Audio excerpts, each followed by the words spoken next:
natutunan nyo kahit hindi nyo gano'ng makukuha ito ngayon, at least meron kayong makikita na i-review nyo para balang araw yung mag-technique nyo.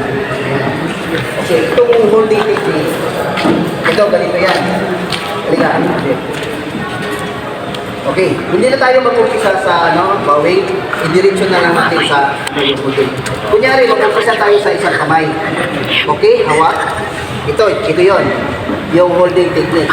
Pagka hinawakan ka ng ganyan, ito kasi braso na yan, kahit malakas yan, ang hanapin mo is itong hinlalaki.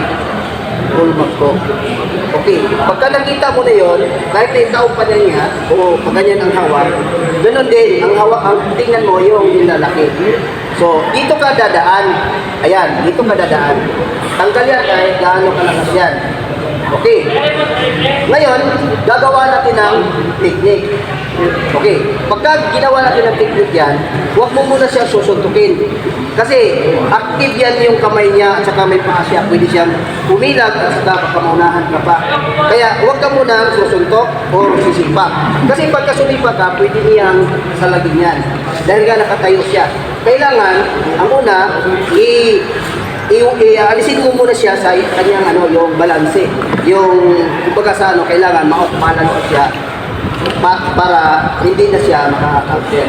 Okay, sige, umpisa natin. Kunyari, nakahawak. So, ang unang ginawa natin kanina, kakalas ka. So, ngayon, gagawa natin ng technique. Ito yan. Kasi ito, malambot eh. Kahit na gano'ng kalakas ang tao, ma-swing mo. Okay. Pagka-swing mo kasi, ito, dito mo kukunin. Yan. Okay ha? Dito mo, kunin mo na. Ayun.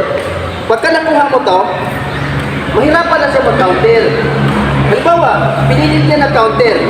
Ang gagawin niya talaga, yung pabilog na suntok. Yung tinatawag na yun, yan, ganyan.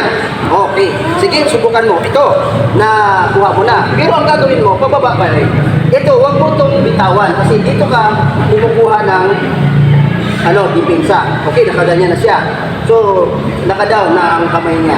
Ito, babadatan mo na sa gilbo. Okay. Kasi itong kamay niya nakaganyan na eh.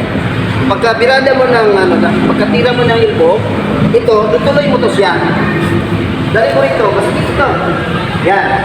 Pagka naihatak mo siya pa ganyan, lalong sasaktan siya habang ipinipit mo at wala na siya control. Hindi na siya pwedeng gumalaw. Lahat, nasa iyo na ang gagawin mo. Pwede mo sipahin yung mukha, pwede mo i-stopping kahit sa dalawang paa. Lahat nandun na ang galaw. Ngayon, pagka balang araw, nag-ipulis na kayo, may pusas kayo, ito na ang gagawin nyo. Ito. Halimbawa, nandito, isang mo yan. Hindi na niya kaya kunin yan. Okay, pusas. Kuha na yung tao. Ipapusak na. Ganun yan. Okay. Okay. So, kahit hindi ganong na memorya nito, yung dipinsa ng isang hawak. Tingnan niyo yung video para ma-review nyo. Ngayon, dito tayo ngayon sa dalawang kamay. Yun. Ito. Dalawang kamay na ang nakahawak. Huwag mo kasing sipain kagad dahil nasa sinabi ko kanina, yung tao pagka nakatayo, lahat na, lalo na pagka nasa nakaharap, kaya niyang idipinsa yan yung mga atake mo. Kaya pag sumipa ka, hindi niya dipinsahan yan. Okay. So, ang gagawin natin, kagaya ng kanina, kaya mong i-swing yung kamay, yung braso niya. Kahit gaano pa siya kalakas. Pwede mong ipagsalubong. Yan.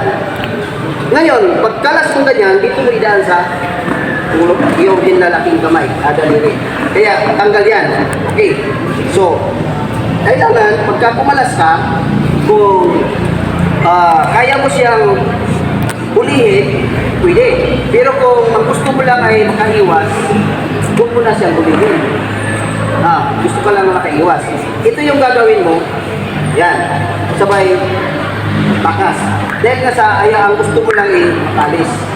Yun. Kung hulihin mo, dahil nga nagkataon na pulis pala yung hinahawakan, gusto mo siya hulihin. So, ganun din. I-swing mo lang.